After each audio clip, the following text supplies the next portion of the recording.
Si tu as cliqué sur cette vidéo, c'est sûrement pas par hasard. Soit parce que tout le monde autour de toi parle d'investissement et tu te sens un peu largué, ou alors l'idée d'investir a déjà germé dans ta tête, tu te vois déjà propriétaire ou investisseur, mais tu ne sais pas comment t'y prendre. T'inquiète pas, ça va bien se passer. Une première fois, ça ne s'oublie pas. D'abord, investir, ça va beaucoup plus loin que mettre des sous de côté sur son livret A. Le but de l'investissement, c'est vraiment de t'aider à réaliser tes projets. Mais si je te parle de bourse, peut-être que tu imagines tout de suite un krach boursier. On est mal.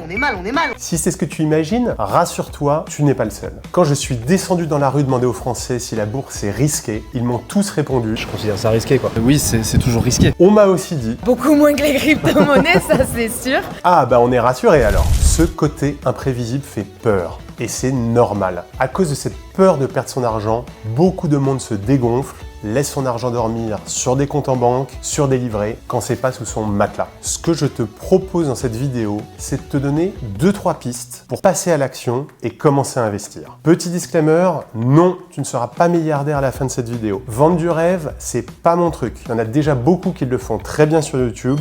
Je leur laisse ça. Au fait, moi c'est Pierre Ménial, alias Monsieur Capital. J'ai conseillé des investisseurs professionnels pendant 13 ans et tout ce que j'ai appris, j'ai envie de le partager avec toi. Mon but, c'est de parler d'argent de manière simple, sans prendre les gens pour des cons. Dans cette vidéo, on va essayer de comprendre les émotions qui t'empêchent de passer à l'action. Après, je vais t'expliquer avec des mots simples les 3 règles d'or de l'investissement. Et à la fin de cette vidéo, j'aurai un défi pour toi. Si tu acceptes de le relever, ça pourrait être la meilleure décision financière de ton année. Ici, c'est simple. Je vais te parler comme si tu étais un pote, comme si on avait 20 minutes de discussion pour t'aider à prendre de bonnes décisions pour ton avenir.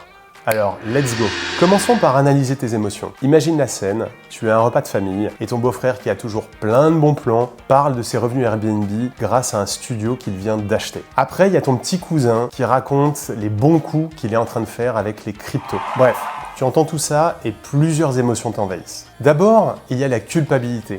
Parce que pendant que les autres investissent, ton argent, il dort. Et oui, ton beau-frère a pris une belle longueur d'avance sur toi, il en est déjà à sa 2e ou 3e location Airbnb. Et il n'est pas seul dans ce cas, parce que les 10 dernières années, il y a eu plein de très bonnes opportunités d'investissement. La bourse en Europe a quasiment doublé en 10 ans, aux États-Unis, elle a triplé, et il y a encore quelques années, on pouvait emprunter à 2 ou 3% pour acheter un bien immobilier. Tu te sens donc peut-être coupable d'avoir raté le train, mais rassure-toi, des opportunités, il y en a plein, même aujourd'hui. Et dis-toi que tu as bien fait une chose. Tu ne t'es pas précipité dans un investissement que tu ne maîtrisais pas. Trop de personnes investissent sans stratégie et sans rien y connaître. C'est le meilleur moyen de perdre son argent. Après, tu te sens peut-être dépassé. Tu crois que tu n'y connais rien, tu te sens démuni et tu ne sais pas par où commencer. Eh bien, sache que l'investissement peut être simple. Avec quelques règles de base, tu peux bien investir et réaliser de bonnes performances financières. Les stratégies les plus simples sont souvent les meilleures. Sachez rester simple. J'ai une anecdote pour toi. Il y a 15 ans, mon père a investi en bourse et il a choisi 3 actions d'entreprises qu'il jugeait très solides à l'époque. En investissant progressivement sur ces 3 actions pendant 15 ans, il a fait 3 fois mieux que le CAC 40. À la même époque, beaucoup d'investisseurs professionnels ont mis en place des stratégies très compliquées, ont investi dans des centaines voire des milliers d'entreprises, ont ajusté leur portefeuille tous les jours et certains ont eu du mal à dépasser le CAC 40. Attention, je recommande absolument pas cette stratégie. Je la trouve risquée. Ce que je veux démontrer, c'est qu'avec une bonne stratégie, très simple et en écoutant ses convictions, on peut très bien investir. Après, la bonne nouvelle, c'est que tu peux devenir autonome beaucoup plus rapidement que tu ne le crois. Aujourd'hui, ouvrir un compte ne prend que quelques minutes et tu peux facilement sélectionner des produits financiers très performants et bon marché qui reproduisent la moyenne des évolutions de la bourse. Fini l'époque où tu passais des semaines pour bien sélectionner tes actions et tes placements financiers. L'ère de l'investisseur individuel est là, tout est fait pour que tu réussisses. Investir n'est vraiment plus une affaire d'expert. Une 3e émotion très puissante quand il s'agit d'investissement, c'est la peur de perdre. Peut-être que tu t'es déjà renseigné sur plusieurs placements, mais tu n'arrives pas à te décider. Quelques principes peuvent t'aider à dépasser cette peur. D'abord, quand tu investis, tu ne dois pas te surexposer. Tu ne dois certainement pas avoir l'impression de te mettre en danger. Clairement, l'argent que tu investis, ce sont des sommes dont tu n'as pas besoin pour les 8 prochaines années. Après, si la bourse fait peur, c'est que personne ne sait si la bourse va monter dans 1, 2, 3 ans, même pas les experts. Ce qui est sûr, c'est que plus tu investis sur le long terme, plus tu as de chances de gagner de l'argent. À condition, évidemment, de respecter certaines règles.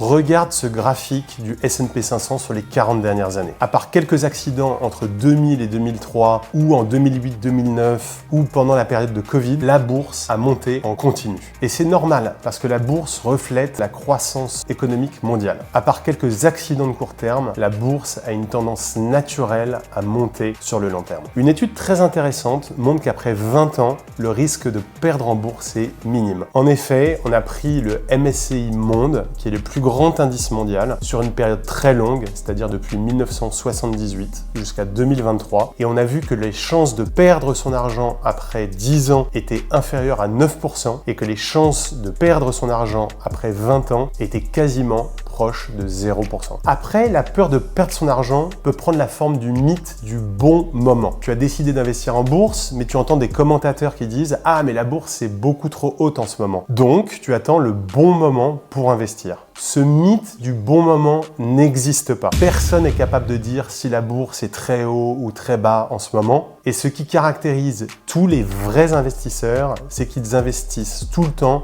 sans se soucier des cycles, sans attendre le meilleur moment. Je vais te donner un exemple en immobilier. Beaucoup de soi-disant investisseurs passent leur journée à regarder les annonces immobilières, mais attendent que les prix baissent et que les taux d'intérêt soient bas. Autant vous dire qu'ils n'achèteront jamais. Passons maintenant aux 3 règles d'or de l'investisseur.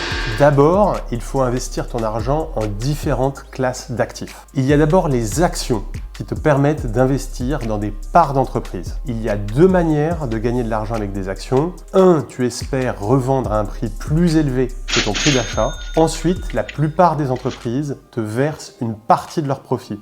Ça s'appelle des dividendes. Ils te sont versés régulièrement, c'est-à-dire tous les trimestres ou tous les ans par exemple. Ensuite, il y a l'immobilier. Comme pour les actions, il y a 2 manières de gagner de l'argent avec l'immobilier. Soit tu espères revendre ton bien immobilier à un prix plus élevé que ton prix d'achat. Ensuite, ton appartement, ton studio, ta maison te donnent des revenus locatifs. Ce sont les loyers que te verse tous les mois ton locataire.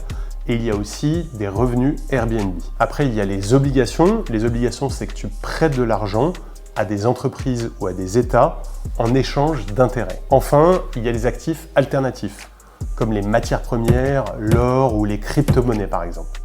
Tu t'en sers pour compléter ton portefeuille d'investissement, mais ça ne doit pas dépasser 5% de ton portefeuille généralement.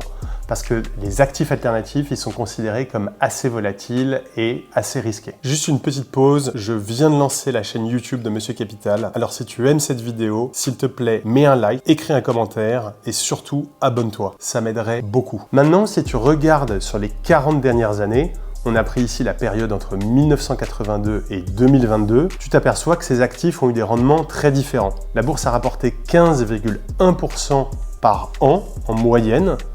L'immobilier a rapporté entre 8 et 11% en moyenne. Les obligations 4,5%. Un bon vieux livret A 3,8%.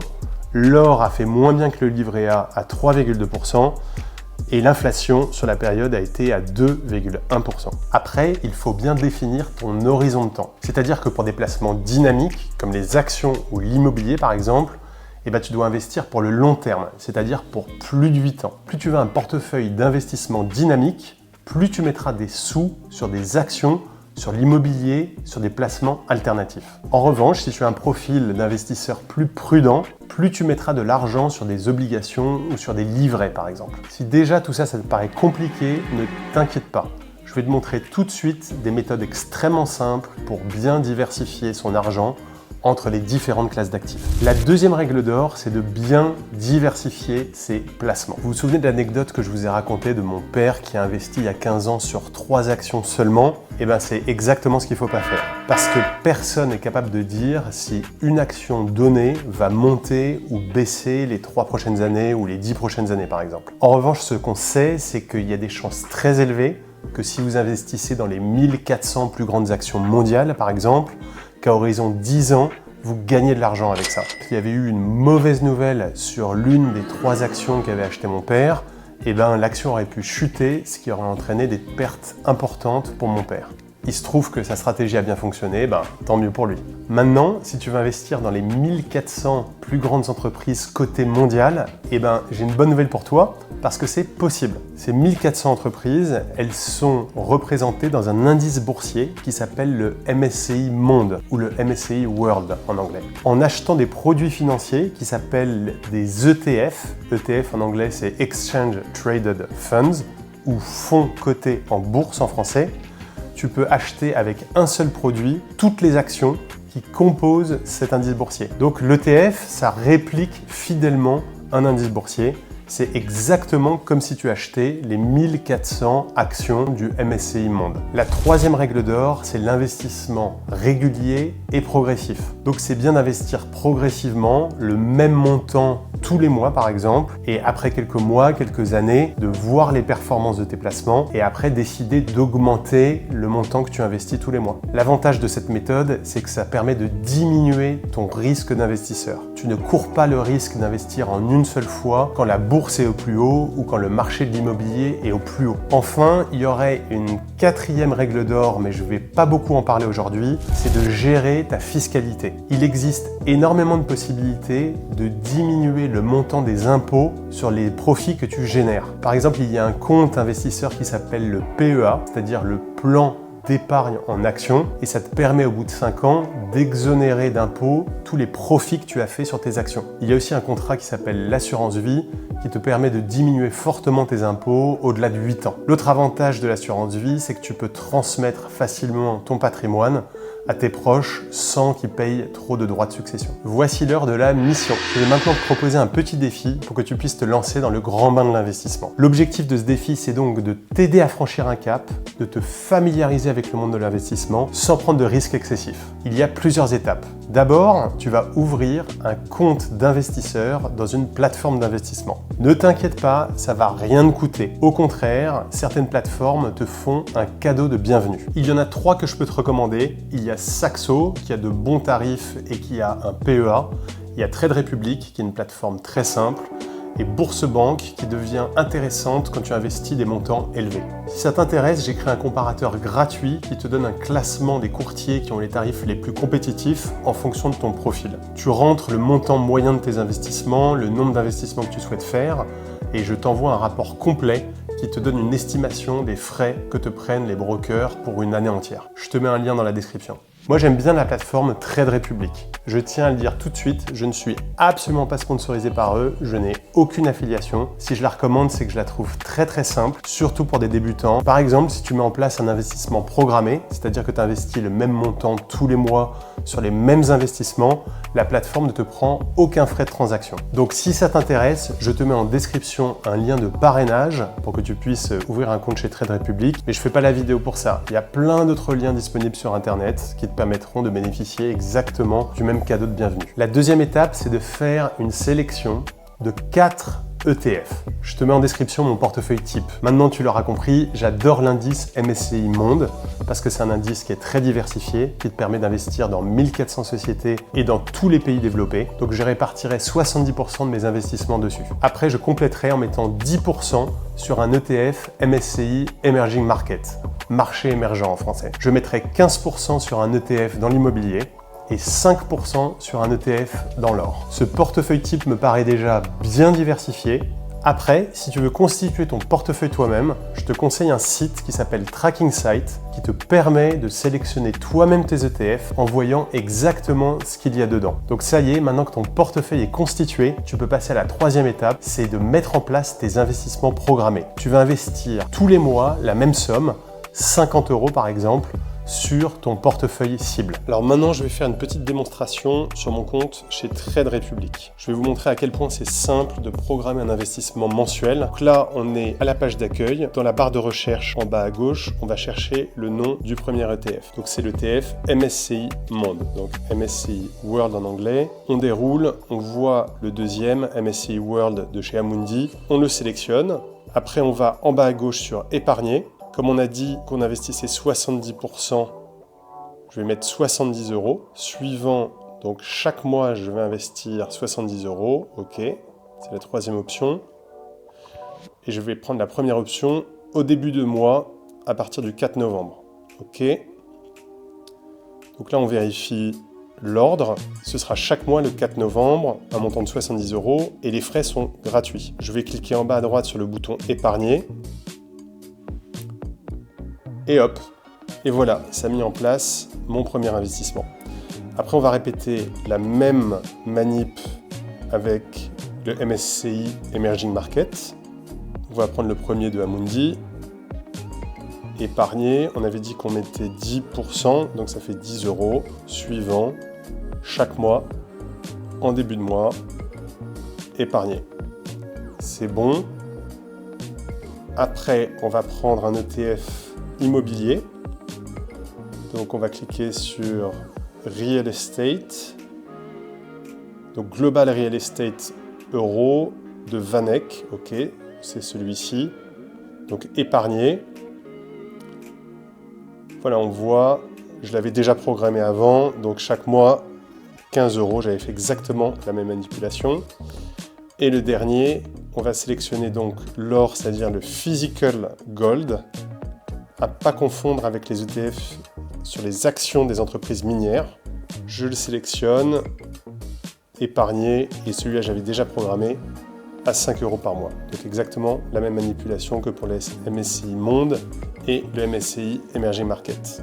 Donc voilà, ça m'a pris moins de quelques minutes pour mettre en place tout ça. Puis tu fais le point au bout de 6 mois pour voir comment tes investissements ont progressé. Et maintenant que tu seras beaucoup plus à l'aise avec ta plateforme d'investissement et avec le fonctionnement des ETF, tu pourras décider d'augmenter tes investissements mensuels en fonction de tes objectifs. Voilà, tu as maintenant quelques clés pour te lancer dans le monde de l'investissement. N'oublie pas que le plus important, c'est de passer à l'action. Ne laisse pas la peur te paralyser, informe-toi, pose-toi des questions, mais surtout, ose te lancer. Même avec de petites sommes, tu peux commencer à faire fructifier ton argent. Si tu as des questions ou besoin de conseils, n'hésite pas à me mettre un commentaire dans cette vidéo. Et si cette vidéo t'a plu, abonne-toi pour ne rien manquer à mes prochaines techniques et mes prochaines astuces pour ton argent. Et aussi, abonne-toi à ma newsletter. Tous les vendredis, j'envoie un mail pour t'aider à bien gérer ton argent. À bientôt!